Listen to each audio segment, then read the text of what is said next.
inhale them, and that scene in the pilot when we were shooting the scene where I punch Hogan, that was one of the first scenes that we ever shot in the miniseries, and so I hadn't really smoked any of the cigars before, and they started out with those really big, like phallic looking ones, and then they were like, this is not going to work. So they moved them to the littler ones, which was actually worse because it was like a cigarette, and I was like, oh, this is fantastic. And our mugs that we were drinking that was supposed to be alcohol was coffee, and it was like 6 in the morning. I was green by like 10 a.m. and they were like, Katie, you need to stop smoking these cigars. I hated them. I mean, I hated them.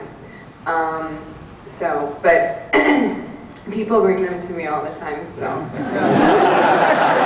There's no chance of doing Cohiba ad or something? No, I give them to my dad. I give them to my daddy. All right, thanks. Yeah. Hello, ladies. This is a question for Katie, although if Tricia has any input, that'd be great. I loved every episode to one extent or another.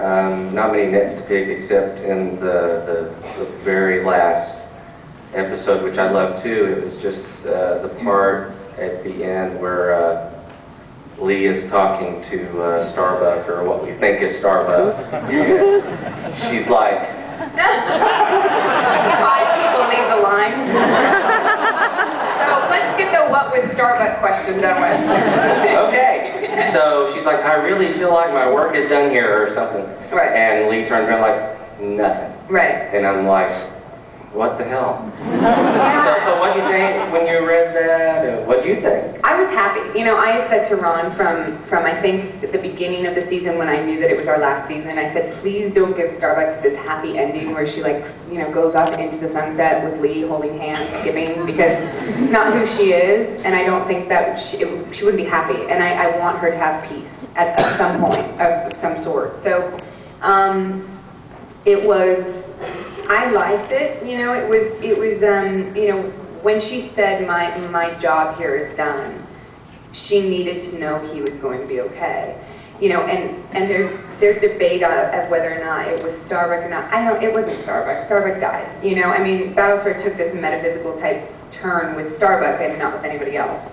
So I think that it, you know, for them to have tried to answer that question any more complicated than she was dead and she's a ghost or she's this or she's that, I think it would have taken away from the realism of the story.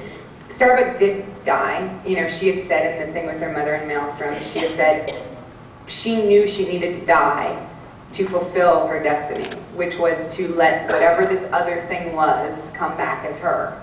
And I think that you know, whatever came back needed to make sure all the, you know, the I's were dotted and the T's were crossed, and Lee was one of them, you know, needed to know that he was going to be okay. Okay, thanks. Sorry, that makes people mad. Hi, how are you guys doing? I just want to let you know that you both are awesome. But my question is for Tricia about your work with the Green Lantern movie, First Flight. How did you get involved with that? How did you like it? And do you have plans to do any more animated voiceovers? Yeah, it was Boudica, right? I actually haven't seen it. So I love doing voiceovers. I think they called me on that. I think I had done Spider-Man. I'd done the Spider-Man cartoon and the Spider-Man Web of Shadows video game and playing Black Cat. So I think it was the voice director that had called me in on that. And so I did that role, which was a lot of fun. Voiceovers are particular. You know, I've done quite a few games now, Mass Effect 2, StarCraft, Halo. You did Halo as well. I can't remember, Command & Conquer. What else? You've done crap. You know, they're so different because you don't have the whole storyline and everything, so you really have to rely on the voice director and the producers in the other side of the booth to tell you what's happening. Especially, you know, I don't really play games myself because I'm technologically an idiot and I can't figure out the thing. So I don't know all the, you know, if you played the game and you know what the Zerg and the Protoss and all this is, then you can figure it out. But so it's really important to listen to the voice director, and they explain what's happening. Oh, the Zerg is coming in, the Swarm is coming in, and you're ordering them to go here or whatever. You're like, okay, I can do that, and go! you know, that kind of thing. But you also, your sessions, I'm totally getting off topic here. Your sessions are shorter because, you know, for some games, Boudica wasn't one of them because she was fairly even keel to my recollection. But doing something like Sarah Kerrigan, Queen of Blades on StarCraft, you wear out your voice very quickly because you have to do a lot of screaming and things like that. I honestly can't remember Green Lantern very well. Yeah, I have it at home. I'm gonna have to watch it. But it was fun. I remember I had fun doing it. I wish you got to work off the other actors more often. You're in there by yourself almost all the time, and the only time I ever worked off of somebody was once during Spider-Man animated and in Halo, opposite Nathan Fillion. And Commander Dare and his character had a kiss, and Nathan and I used to date. And we're like, And I've kissed Nathan on screen. right. And I'm married at this point. Yeah, we'll And come full circle. so we both look at each other and we're like, that was our kiss. Yeah. So, anyway, sorry, I digress. Hello and welcome to Texas. And, I think one of the things that fascinated me most about Battlestar, as far as the cinematography and things like that, was that you have all these wonderful plot lines going on and all this massive tension going on in these tiny, tiny living spaces.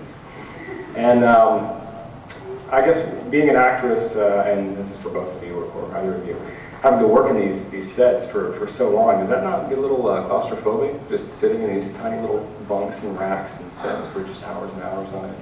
Yeah, it does, especially on Battlestar because they used so much atmosphere smoke. You know, the thing with high definition is that it made things so crystal clear that they then started adding smoke to make it look like video. And we were like, what? Why are we? You're killing us. Yeah, exactly. You're making me breathe smoke on a daily basis, so you don't have to work as hard. Which by the third season I became badly allergic and they had to stop using it on me and Mary McDonald because it's no, Tricia and I, very unhealthy for you. Yeah, it's really, really bad for you. And they're like, no, the smoke isn't bad for you, but if you know that little triangle that has like the yellow and the red and the blue, the hazard thing, it's flammable, but it's okay for your health. Like explain, Like, oh yeah, breathe it in. It's fine. just don't light a cigarette. Like, I mean, it makes absolutely no sense to me. So I think that on the hot days, those sets were really difficult because you got really, really hot and really cramped, and there's a lot of people in there, and the crew and the lights, and but nothing compared to the Viper. That was like, I mean, people would forget you were in there, and because they can't hear you, and so they leave you in there, and it's like, it happens to me on the motorcycle. It's so calming when you're inside this helmet. It's like you're on a little bubble and nobody can hear you, and I actually really like it, but it puts me to sleep. And so, yeah, it's not good on a motorcycle. But in the Viper, I would just fall asleep. I would just be sleeping, and then all of a sudden, Harvey, may he rest in peace, Harvey would come, one of our producers, and start banging on the glass and be like, "Katee, why not?" Because it was so hot that it's like, being in confined space, turning the heat up to 110, you just go. But most of the sets, I mean, if you were in the Galactica or you were on the big ship or something like that, those were huge sets. And you also leave in between setups and stuff like that. You go outside to your trailer or something. So it was really only when you were shooting, like in the bunks and in the very small, the small spaces. But a lot of the time, you weren't claustrophobic at all because you're in this huge. I mean, the Galactica was like this size. Yeah, it was huge, and like the walls would move out, so it would usually only be 3-sided. Yeah, it's only 2-sided, They film that way to get better angles and stuff, so the walls actually all move. Yeah, so all the walls. So the cameras can get in there. They can make the hallways longer by pushing them together and making them spin and do all these things. And I got lost a few times in so did I in the very beginning. You keep going around. I'm like, where is the exit? Trying to push on walls, going, I know these walls move. Why will they not move? And then you realize that they would drill them together so they wouldn't move, and you're like, why am I not able to get out?